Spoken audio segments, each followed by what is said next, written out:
আসসালামু আলাইকুম প্রিয় দর্শক, জানিয়ে দিব এখনকার আলোচিত সকল দেশীয় খবর। শুরুতেই জানিয়ে দেব সংবাদ শিরোনামগুলো। 11 দলীয় জোটের নেতাকর্মীদের উপর হামলা হচ্ছে বলছেন আসিফ মাহমুদ। জানাবো কোন কোন খাতে অগ্রাধিকার দিতে পারে বিএনপি সরকার। জানাবো কি কি চ্যালেঞ্জে পড়তে পারে নতুন সরকার।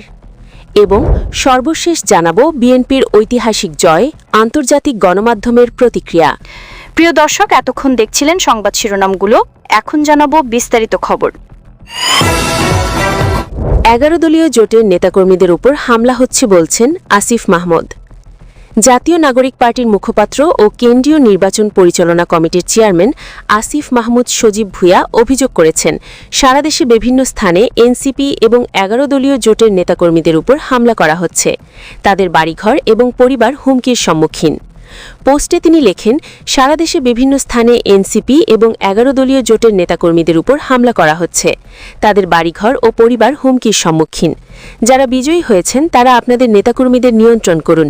গণতান্ত্রিক উত্তরণের শুরুটাই যদি বিরোধী দল ও মতের মানুষদের নিপীড়নের মধ্য দিয়ে হয়, তা আমাদের জন্য লজ্জাজনক হবে। কোন কোন খাতে অগ্রাধিকার দিতে পারে বিএনপি সরকার? ত্রয়োদশ জাতীয় সংসদ নির্বাচনে বিএনপি 2/3 আসনে জয়ী হয়ে নিরঙ্কুশ সংখ্যাগরিষ্ঠতা পেয়েছেন। জেনজিদের নেতৃত্বে সংগঠিত গণ অভ্যুত্থানে সাবেক প্রধানমন্ত্রী শেখ হাসিনা ক্ষমতাচ্যুত হওয়ার পর মাসের পর মাস ধরে চলা অস্থিরতা শেষে এ ফলাফল দেশে স্থিতিশীলতা ফিরিয়ে আনবে বলে প্রত্যাশা করা হচ্ছে। তারেক রহমানের নেতৃত্বাধীন দলটি 20 বছর পর ক্ষমতায় ফিরছে।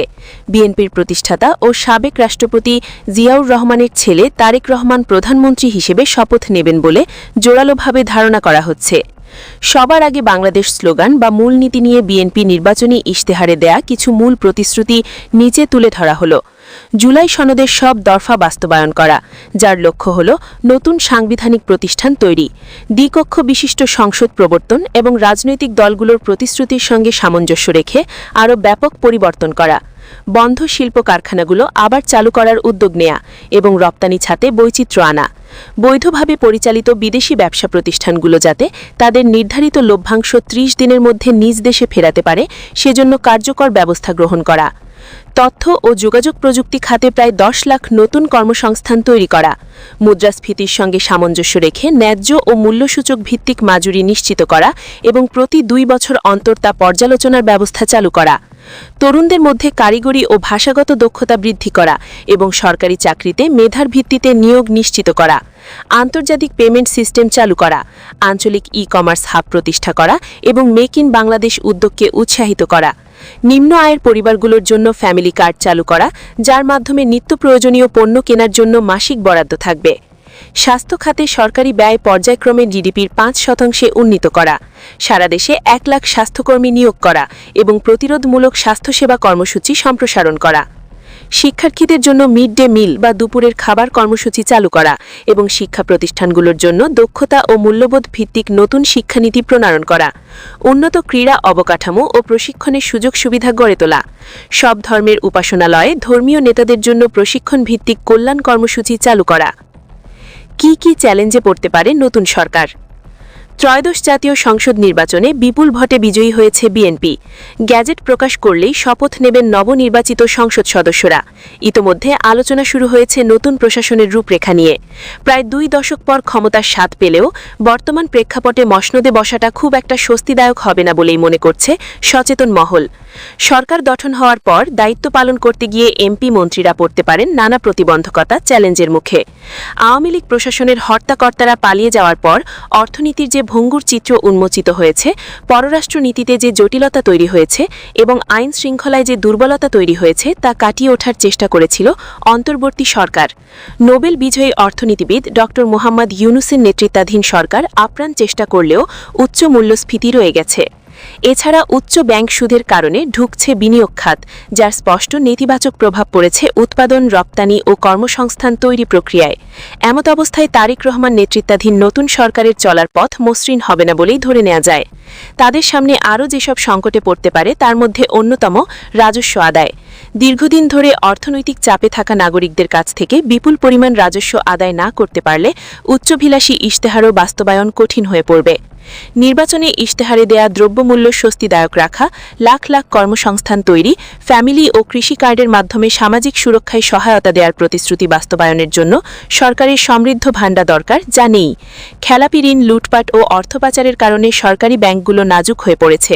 অধিকাংশ বেসরকারি ব্যাংকেও অনুরূপ চিত্র দেখা যাচ্ছে।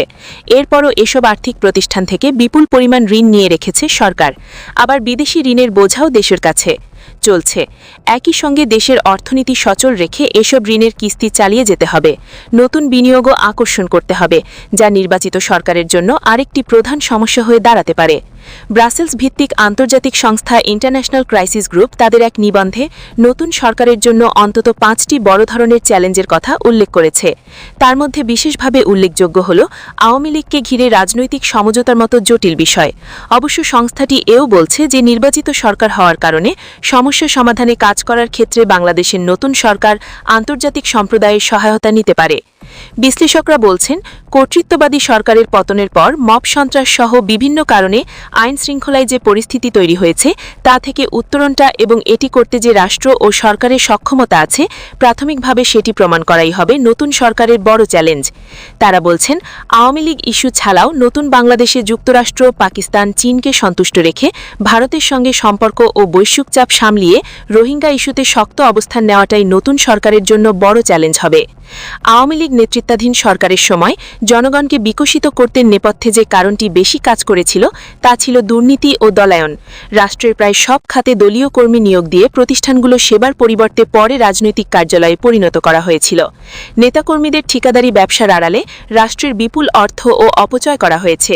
সে সংস্কৃতি থেকে বেরিয়ে আসাটাও বিএনপির জন্য অন্যতম বড় চ্যালেঞ্জ হতে পারে। এছাড়া শিক্ষা খাতে বিনিয়োগ ও শৃঙ্খলা ফেরানো, স্বাস্থ্য খাতে দুর্নীতির অবসান করে নাগরিকদের জন্য সুচিকিৎসা ব্যবস্থা করা নতুন সরকারের জন্য আরেকটি বড় সমস্যা হয়ে দেখা দিতে পারে। প্রিয় দর্শক, এই ছিল এখনকার গুরুত্বপূর্ণ নিউজ। আরও গুরুত্বপূর্ণ নিউজ নিয়ে ফিরছি কিছুক্ষণের মধ্যে। নিউজগুলো সবার আগে দেখার জন্য এই চ্যানেলটি সাবস্ক্রাইব করে আমাদের সাথে থাকুন। ধন্যবাদ।